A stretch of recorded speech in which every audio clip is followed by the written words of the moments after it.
जैसे महावीर या और कोई भी केवल ज्ञानी को लेंगे, राम को, तो उनको तो कर्मों की भुगतान हुई, मगर वो भुगतान नहीं लेती, क्योंकि अज्ञान नहीं था। नए कर्म तो नहीं बने, मगर भुगतान भी नहीं लगी। क्यों? क्योंकि ओनर नहीं था ना। अगर मन वचन कहा है कि मैं मालिक हूं, तब तो मेरे को असर होगी, मगर मालिक ही नहीं हूं।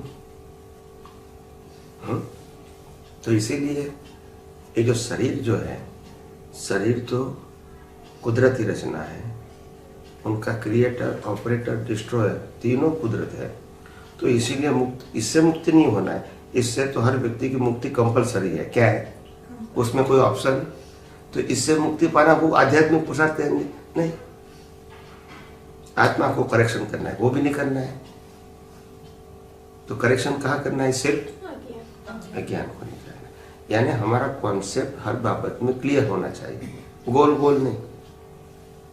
हमारा फोकस कहाँ होना चाहिए? अज्ञान को निकालना, इसको सुधारना, वो हमारा फोकस नहीं होना चाहिए। हर बात के अंदर विज्ञान का मतलब ही है क्लैरिटी, कि हमको कहाँ हमारा फोकस डालना है, कौन से लेवल पे हमको पुरुषार्थ करना है, ये तो मालूम होना चाहिए ना। वही नहीं मालूम होता है। फिर लोग कहेंगे ये करो, वो करो, वो करो, ये नहीं करो, मगर ये सब्जेक्ट आपका है ही नहीं। करो तो भी नहीं है, और ना करो तो भी आपका नहीं। ये प्रकृति का सब्जेक्ट है, और प्रकृति तो कुदरती संजोग के अधीन करती रहेगी या नहीं करती रहेगी। इसमें न पुरुषार्थ है, न आपकी स्वतंत्रता है, ये मैकेनिकल है। क्या है? तो ये पहले समझना पड़ेगा कि आखिर मुक्ति किससे पानी है? अज्ञानता से। फिर शरीर होता है तो भी तकलीफ नहीं है। जैसे ये मकान के हम मालिक हैं, ठीक है, और कोई 15 साल के बच्चे ने दोपहर के समय एक पत्थर लगा के ग्लास को फोड़ दिया। हमने देखा तो क्या होगा? रिएक्शन आएगा, आएगा, और गुस्सा भी होगा।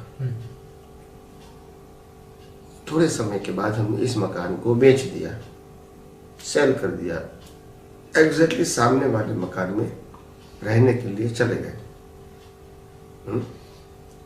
महीने के बाद वही लड़का दूसरी बार आया, उन्होंने वही पुराने मकान का दूसरा ग्लास तोड़ दिया। हमने देखा भी क्या होगा? मकान भी वही, मैं भी वही, लड़का भी वही, और एक्सरसाइज भी वही। पहले हुआ, अभी नहीं हुआ, क्योंकि पहले मालिक ही थी, उसके बाद अभी नहीं। तो जिसके मन वचन का है कि मालिक की लास्ट बर्थ में खत्म हो जाती है, इसको भुगतान होगी नहीं होगी। समझ में आया ना? ये प्रिंसिपल की बात है। मालिक ही है तब तो राजवंश है, जब मालिक ही नहीं है तो लास्ट बर्थ में माता के गर्भ में से स्पष्ट वेदन है, यानी आत्मा का स्पष्ट अनुभव हो गया है। अभी शरीर का मैं चलाने वाला नहीं हूँ, मालिक नहीं हूँ, और शरीर भी नहीं हूँ, ऐसा उनको क्लियर हो चुका है, क्योंकि आत्मा का अनुभव हो चुका है। अभी उसके लिए शरीर क्या भुगतान करती है, शरीर के लाइफ क्या है, शरीर के संजोग क्या है, वो उनका सब्जेक्ट नहीं है। खास ध्यान में रखने का है, हमारा फोकस है अज्ञान को मिटाना। इसीलिए मैंने सत्संग में भी बहुत बार कहा है कि आध्यात्म विज्ञान के अंदर सत्संग में आने का मतलब न कुछ पाना है न कुछ खोना है। क्या बताया? न कुछ पाना है न कुछ खोना है। हम सब यहाँ अपनी अज्ञानता को मिटाने के लिए आए। किसके लिए आए? अज्ञानता को मिटाना। कोई चीज पाना है या खोना है वो सब्जेक्ट नहीं, वो तो रिलेटिव सत्य है, और वो कुदरती रचना है। मगर अज्ञानता को मिटाना है, वो हमारा सब्जेक्ट है। और अज्ञान के लिए विज्ञान को समझना है, और विज्ञान यूनिवर्सल ट्रूथ है, इसका कोई मालिक नहीं है। मैं तो सिर्फ यही विज्ञान को आपके सामने प्रेजेंट करता हूँ। ये विज्ञान मेरा नहीं है, ये तो सनातन सत्य है। क्या है? कोई भी व्यक्ति इसका अनुभव कर सके, मेरे मिले बिना भी कर सकते हैं, इसमें कोई मोनोपोली नहीं है। उनके पास यही विज्ञान को समझने की दृष्टि चाहिए।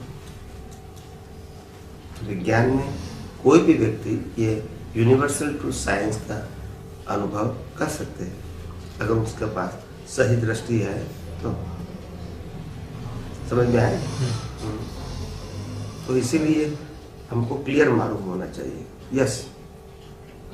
एक सवाल आता है कि मोक्ष जाना है तो पाप और पुण्य दोनों जीरो होने चाहिए, मतलब ये सही है? मोक्ष में जाना है तो पाप और पुण्य दोनों जीरो होना चाहिए, अपने आप हो जाता है। हाँ, मतलब वो स्टेज से पहले ये अपने आप जीरो हो हो गया जाएगा। होता है। तो अभी नया बनेगा नहीं, पुराना खत्म हो गया बस। तो अभी जब हम ये स्टेज में हैं तो ये सवाल आता है कि जब कंफर्टेबल सिचुएशन होती है तब हम अपने आप को अलग रख पाते हैं। समझो कुछ दान कर दिया तो दान कर रहे हैं, हमारे लिए तो कंफर्टेबल सिचुएशन है, तो वो उस टाइम पे सोचते हैं कि हाँ मैं अलग हूँ और ये कुदरत करा रहा है। बट जब सिचुएशन निगेटिव होती है, किसी ने समझो झगड़ा कर दिया या मार दिया या कुछ हो गया, तो उस टाइम पे वो चालू हो जाता है मन में, उस टाइम पे कर्म बन जाता है। तो फिर ये सिचुएशन में ऐसे होता है कि पाप तो हो ही, मतलब पुण्य तो हो ही नहीं रहा है, क्योंकि हम कभी भी पुण्य के टाइम पे बोलते हैं कि ये मैं हूँ ही नहीं, ये मैं कर ही नहीं रहा हूँ। बट वो पाप वाला जो सिचुएशन आता है उस टाइम पे होता है कि ये मेरे साथ ऐसा क्यों हुआ, ये हुआ वो हुआ। तो फिर ऐसा नहीं हो रहा है कि पुण्य नहीं हो रहा है और पाप का जो कर्म है वो थोड़ा थोड़ा बढ़ गया है। ऐसा नहीं होता है। पाप और पुण्य वो अपनी अज्ञान मान्यता से बनते हैं, सिर्फ क्रिया से नहीं बनते हैं। जितनी अज्ञान मान्यता है, कुछ भी नहीं करोगे तो भी पाप बनेगा और कुछ भी नहीं करोगे तो भी पुण्य बनेगा। पाप और पुण्य क्रिया से नहीं बनते हैं, दृष्टि से बनते हैं। दृष्टि से। और दृष्टि में जैसी अज्ञानता है वैसा पाप पुण्य बनेगा।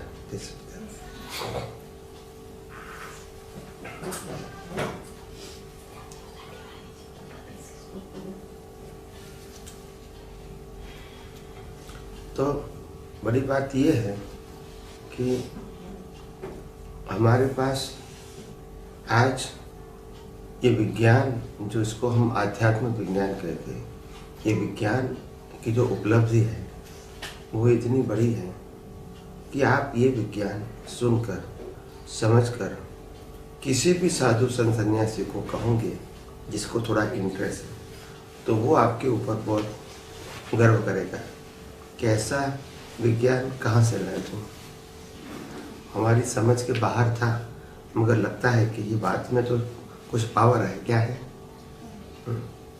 तो इसीलिए ये विज्ञान को प्राप्त करना, सुनना, समझना, उपयोग करना, अनुभव करना, ये कलयुग में, इस काल में बहुत बड़ी सिद्धि है।